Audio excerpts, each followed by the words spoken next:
I must tell you that any writing that I've ever done in my life is the result of Clavier magazine, believe it or not. When I was at Northwestern University as a student, my doctoral dissertation was on Liszt's piano pedagogy. I discovered this wonderful little diary, Liszt als Lehrer, by Valerie Boisier.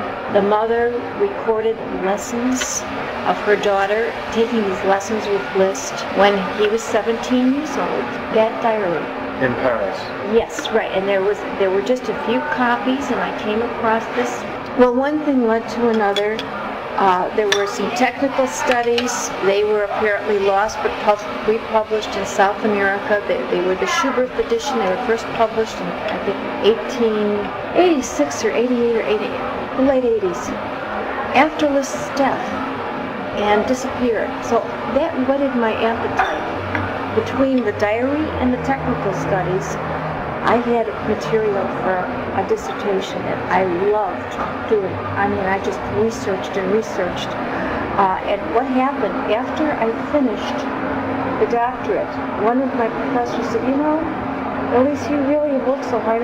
Why don't you write an article? You should do more with it. And so I put something together. My only concern always was to play the piano. To me, living was to play the piano. I wanted to be a concert pianist. I wanted to play through life, all those wonderful things, yes. So I wrote this article. I sent it to Clavier, and it became their cover story. In fact, when I met Jim Rohner... What year was that?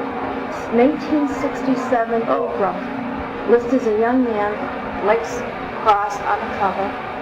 It's a bluish purple cover. It was the first article I'd ever written, and I was thrilled. It was not only published, I was just thrilled to have it published. And it became cover story. Now, here's the kicker. I received a letter from Ronald Herter, who was the editor-in-chief at Associated Music Publishers in New York, saying, don't you think you have enough material here for a book? How often does that happen in one's life? I've never, so far, having never. A New York publisher, and I'm still waiting. I was so entranced in I had met my future husband at that time, and life was so beautiful. I took 8 months, I'm embarrassed to say this, 8 months to answer this man's letter, saying, well, I don't know, do you think it might be? And it seemed interesting enough, but I was doing other things, and I was very happy about it. Well, when we finally did start pulling things together, I needed permissions for this Boisier book. Now, where do you get to use the book for an English translation? I translated the book to English. I used the French version and the German, and German is my stronger language. French, very weak.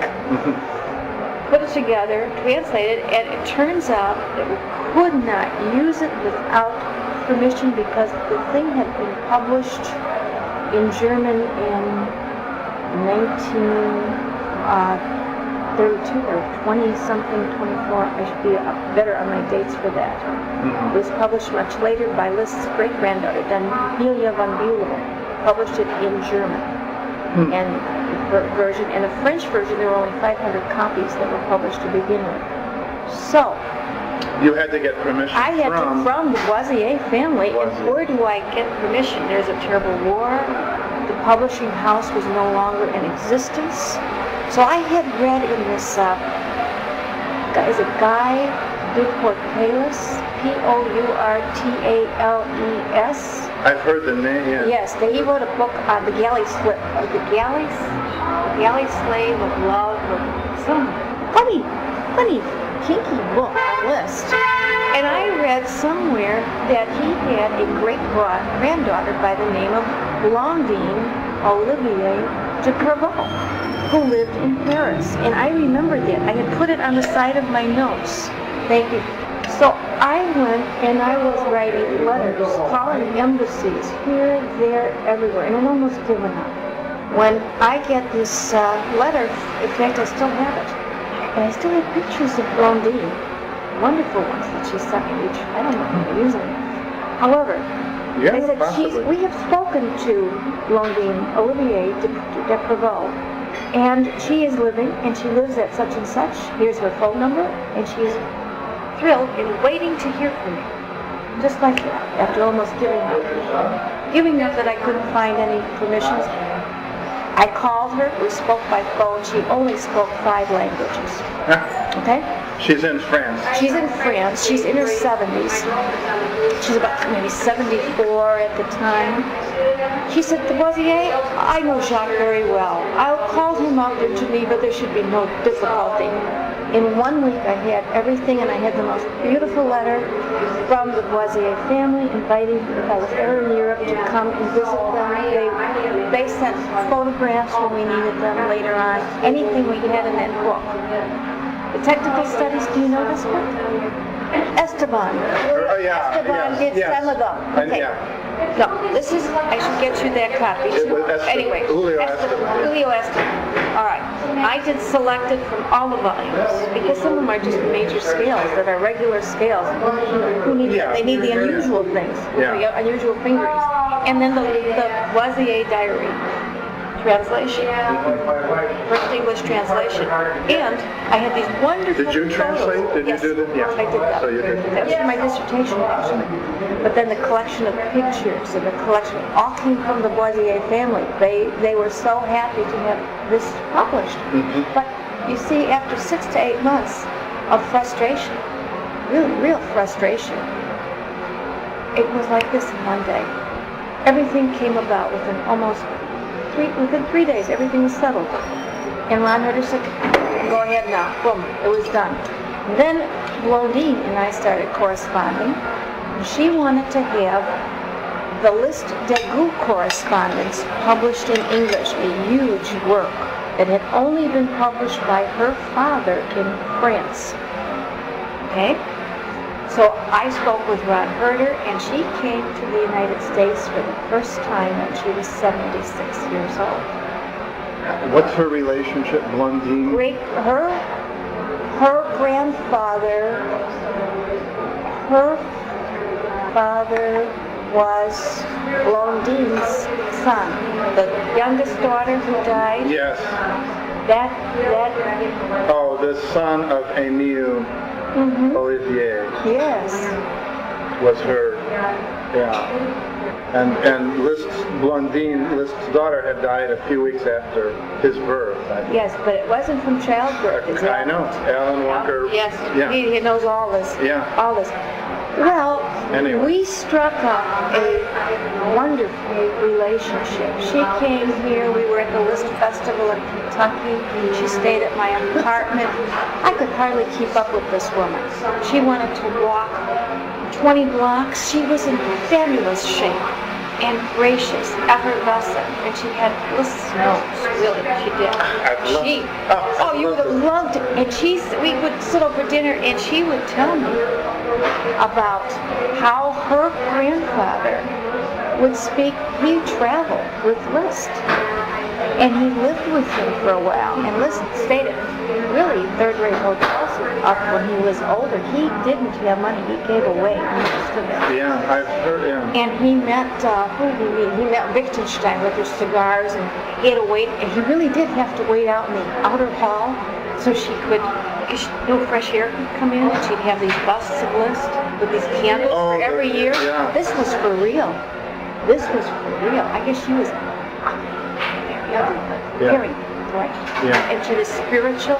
Yeah.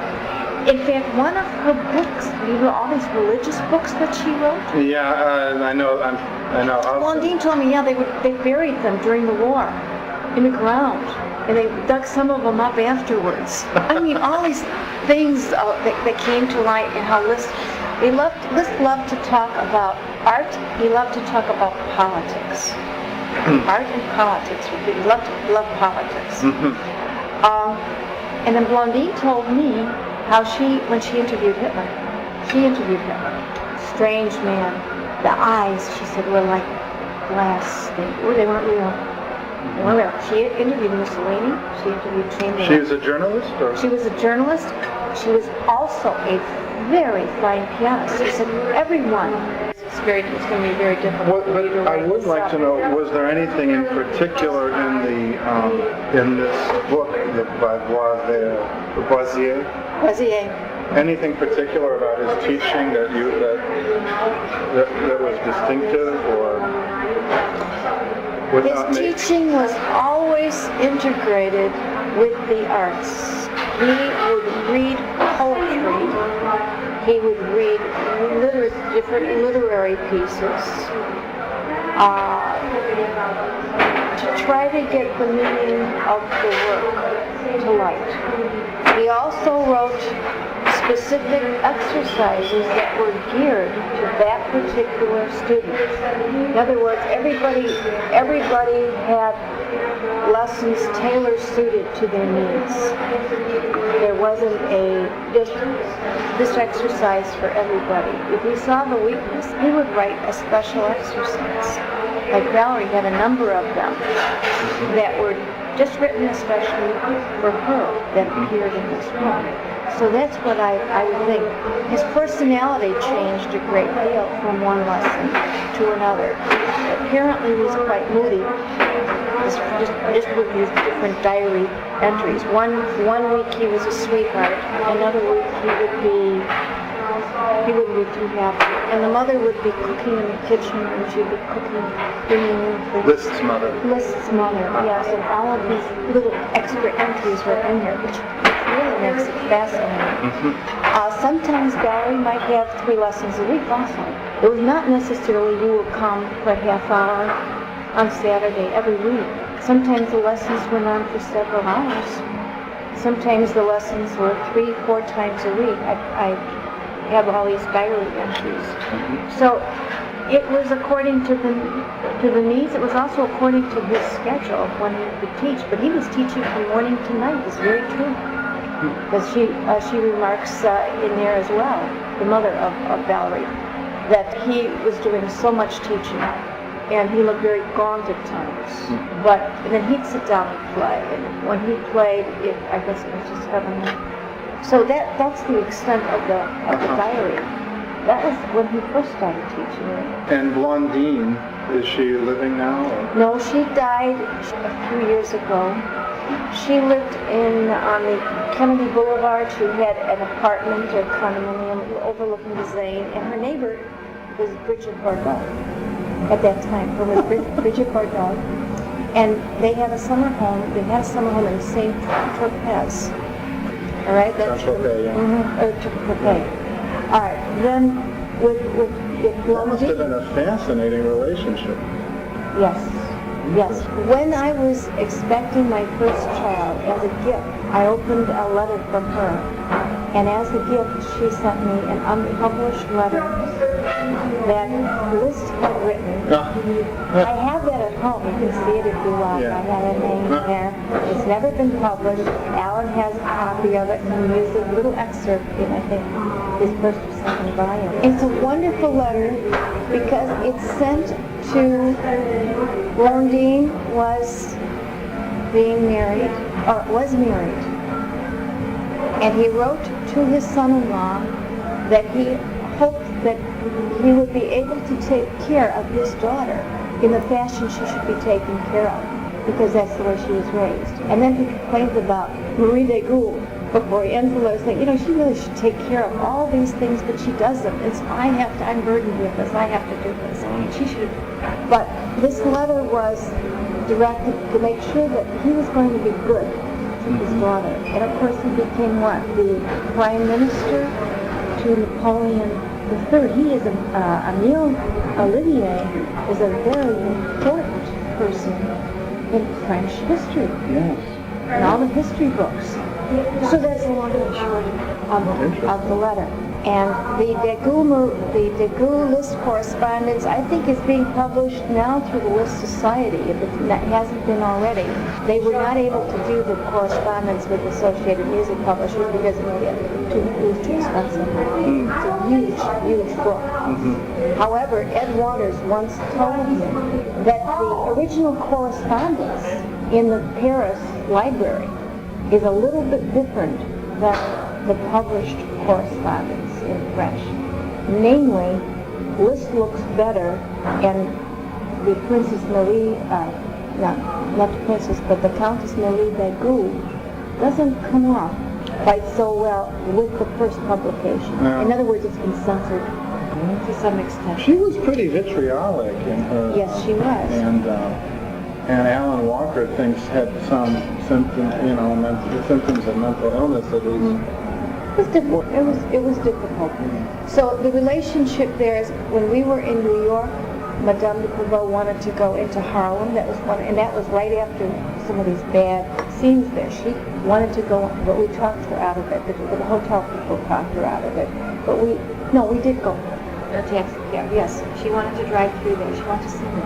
And This is Blondine. This is Blondine. Going back. I'm sorry, I'm jumping, and I'll be better. Yeah. So then she says, "How do you open the windows to get some fresh air?" And the clerk at the desk said, "Madam, there is no fresh air. Fresh air will kill you." These are just some of the little tidbits. And in Chicago, she wanted to go to an American restaurant, a real American restaurant. So we took her to the Black Hawk restaurant when it was on I remember Broadway. it, yeah.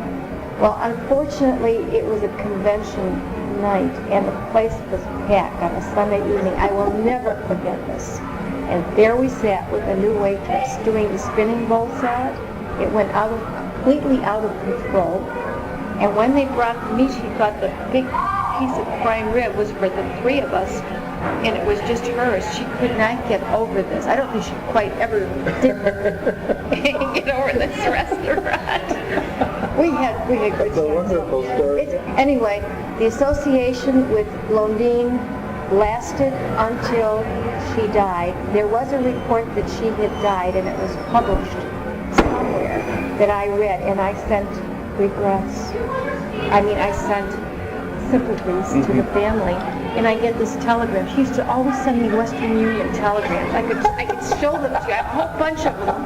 And she said, "Dear Elyse, I'm well, I'm happy, and I'm alive. Love, Blondine." She was alive. It was wonderful. But she said all this telegram that she was working for Liszt's cause. And when I had done my interview with her, the title ended up being, "Why did the piano almost kill Liszt?" That's what she said. The piano almost killed Liszt because it overshadowed him as the great composer he was. And she felt that many of his works, especially the works of later years, were not given the due attention, that it wasn't his time yet for those. And some of those now have had exposure. Some of the late things are just beautiful, just lovely. This thing that Horowitz recorded on his last album, the prelude on Weidenklagen, not the entire variations, but a short prelude, is gorgeous. Yes. It's very beautiful. It's a 4-minute masterpiece. But anyway. Henri, I see how one of my French is.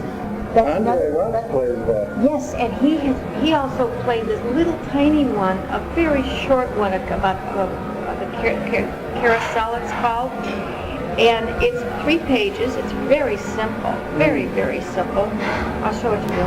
And Israel, and he said, "Come on," and he was teasing them afterward. They said, "That's not Liszt. That wasn't Liszt." And he says, "Oh yeah, that's Liszt. It's very simple." And what he did, it's really an improvisation of a fat lady walking down the street and her waddle. Mm-hmm. And what Liszt did, then he just jotted it down, and he wrote it right on the spot. So Blondine's idea was to bring out his later composition.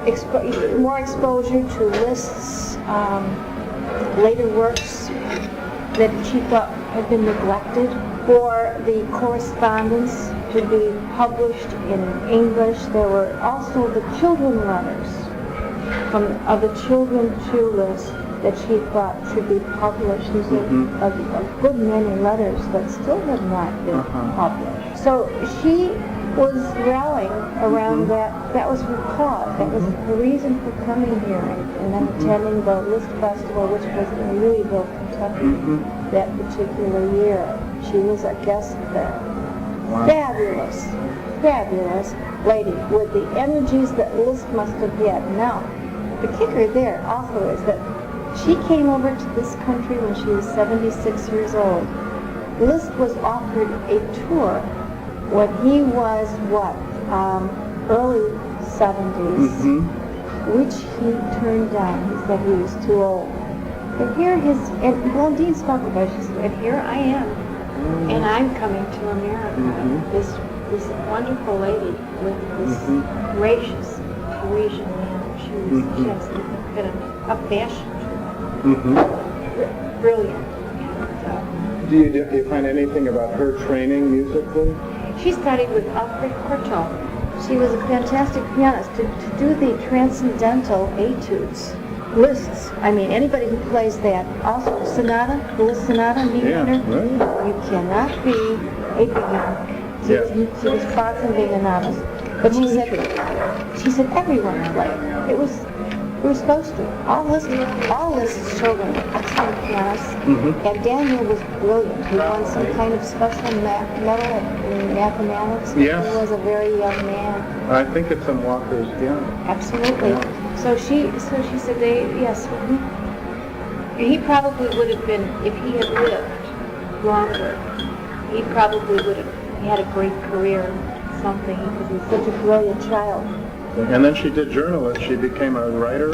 She did, but she was married to someone who was very prominent in Parisian society. And she raised two daughters. One daughter died right after she did. However, so she was quite active all her life, but we connected very late in our lives. In her life. What a connection for you to have. It was one of the great thrills of my life. Now, if I had never written that Liszt article, I don't think I would have ever written. I can't really say. But one thing led to another. Because I was doing concert tours. I was going to Europe and I was doing American composers, particularly in Holland. I did a lot of work there for the AVRO, broadcasting system. I did McDowell piano concerto and recital works on American composers like Cecil, for example, and Samuel Barber. But then the writing started turning the other way. And then getting married and raising a family, I could write late at night, but it's hard to practice for hours late at night. I understand perfectly. Writing you can squeeze in. I find you can squeeze it in. I don't know how you are, but I can, this I could do, but between children, you're practicing, children want to play with you.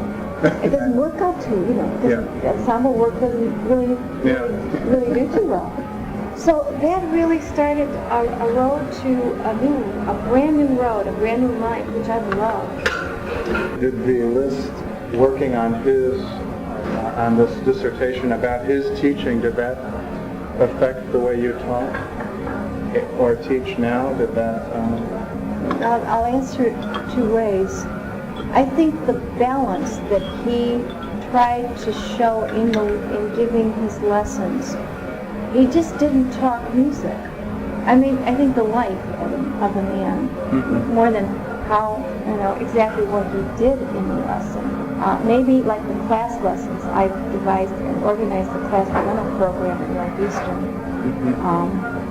I don't know how much of a relationship that is, but the way he would bring in the arts, the literature, and correlate all of that, that was a profound influence on me, because I think you have to know other things to bring success to your own art. That's so important. If you just know how to speak about your area, you're a very boring person, because it's everything around you that you bring to it.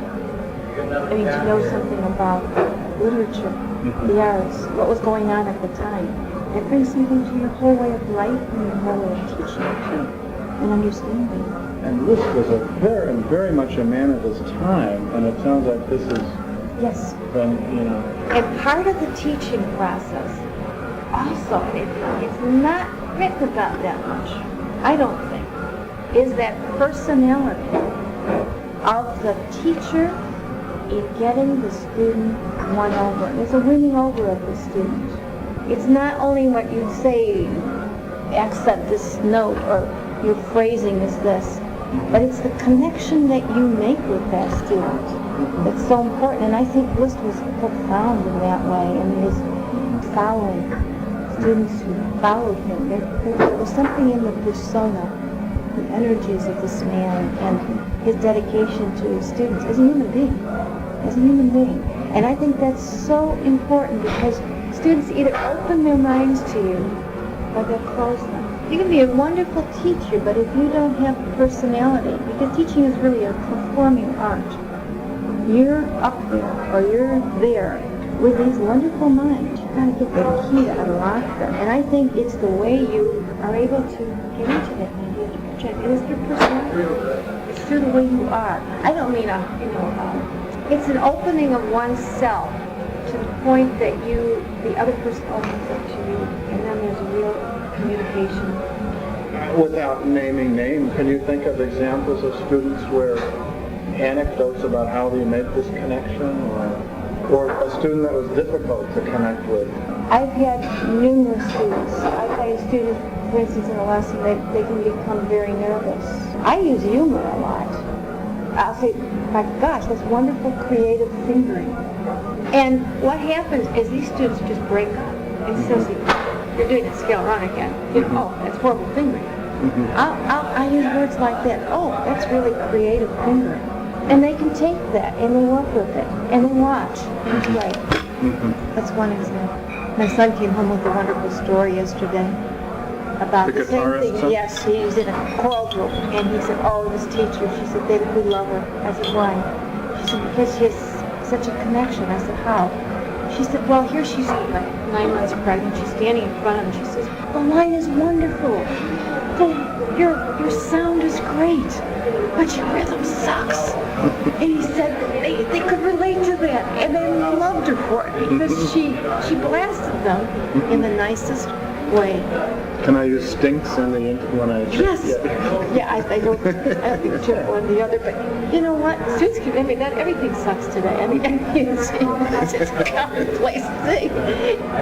But I think that's one way of getting through to students, and it's something I found very successful in the work that I've done. I think a personalized interest in the students. It sounds like you're very real with them.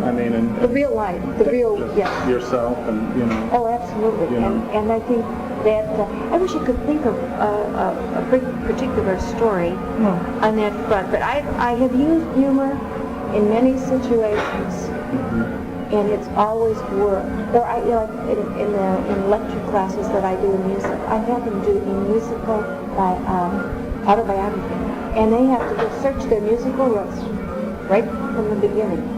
When did they first start hearing music? How do they relate to music? What did they grow up with? The mother sing to them? And they come back and someone say, I forgot. I did this when I was such and such. I remember I had forgotten all about it. I had had enormous success with this. Yeah. So what happens? I read these. I get to know my students on many levels just reading these. They tell me things, and these all of a sudden it starts oozing out. You mean like records? They're like I had these golden records when I was a kid.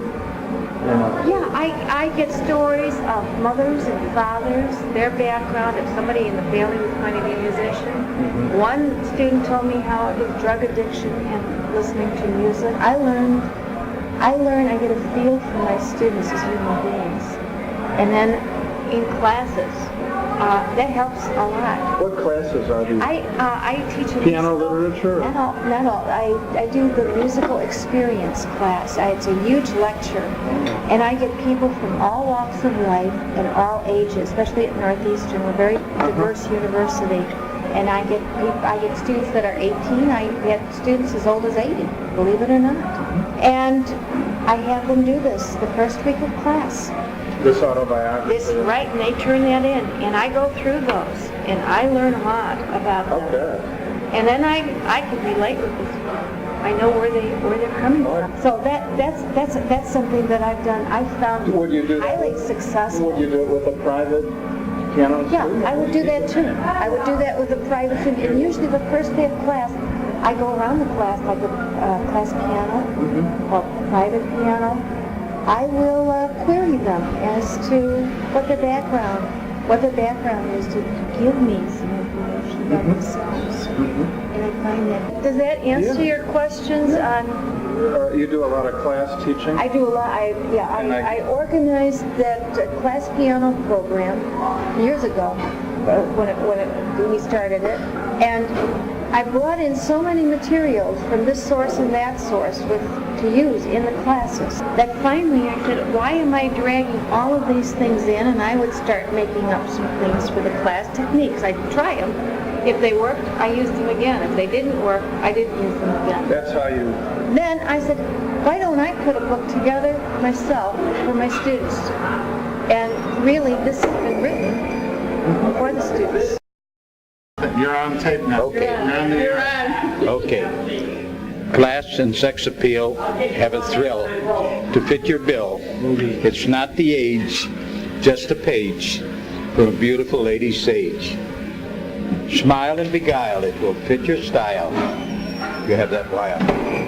Oh, how beautiful. Thank you. Bravo. Thank you so much. You made my day. Pleasantries of conversation made interesting in our dress and manner. To create interest in ourselves and others, there is an elation. The vibes that inspire, not stammer. Going The again. Contemporary Class Piano book is a collection of a lot of things that I used in class that worked. And I like to use a lot of good beginning literature for students of all kinds, classical to rock. 12-bar blues are playing like in the 6th week of class. And I go through all 12 major keys within the first 4 or 5 weeks. And they really can get around the piano very quickly. And I have people that are not music majors in many of these classes. And they really know how to move around that piano. That approach has worked very well for me. How many do you have in a class? Up to 18 on acoustic piano. And you can, It works okay. what's ideal would be? Oh, I think 8 to 10 is ideal in Okay. class, really. But that's how the book, Harcourt's Race was looking for a book. They lived just down the street. I went with the manuscript, Where in drove over. Chicago? They used to be that warehouse up here in Caldwell, Yeah. but they are now no longer there. And the book was published, and we're now in the 5th edition. And I noticed that you've got context, some music history woven into, at the end, some music history and This quite a is- variety, as you indicated. Yeah, this is the class piano 2. There's a 1 and a 2. They sent you the volume 2 Yeah, book. I got this. Right. Volume 2 came many years later. Do you teach improvisation? Oh, in it? I believe, yes. Okay. Lots of balance. How do you get them going on that? Well, one wonderful way is to work with black keys. I'll have them improvise. I'll do a little jazz in background in the 2nd week of class, and I said, I don't care if you just tap the same note. Start doing something. And some of them really do very well. Because they listen to jazz, they can pick up the rhythms, the pop music rhythms and the jazz rhythms, and they just start going on the black keys. And we get some very fine improvs, and it's fun. They love to do it. Then I get them on 12-bar blues as soon as I can, improvising, because they have their basic chord, C, F, G, 1, 4, 5, 1, and we get them with the blue note, and we get them moving around there. They can take to that very easily. That works in. And then I do. With a jazz scale or a blues scale? I usually, for piano 1, I usually start them with just the lower third and the major third. 1, 2, 3, 5. And then we expand that into the upper Just registers. using those notes? Yes, and then in class piano 2, I go into the jazz blues scale. The other I do pentatonic improvisation that would involve black keys again, like Oriental type sounds, fourths, so forth. They had played cowboy western, I call them cowboy western ostinatos together. And then they do free improvisations on those. And I get some really good results that way. The teaching is also strongly theory-oriented. I believe they need to know how a piece is put together. They need to know the chords. It's not, I'll teach you 20 things you can play the rest of your life, but how do you teach yourself? And I do a lot of abstracting at the piano when they first start, where they are playing without sound. When they first learn something, they clap it out. They go through finger motion, the choreography, and then they play it next. I go through like a 5-step approach in teaching something. Also with sight reading. What are the 5? I have them do, to me, the most difficult aspect in teaching is correct rhythm.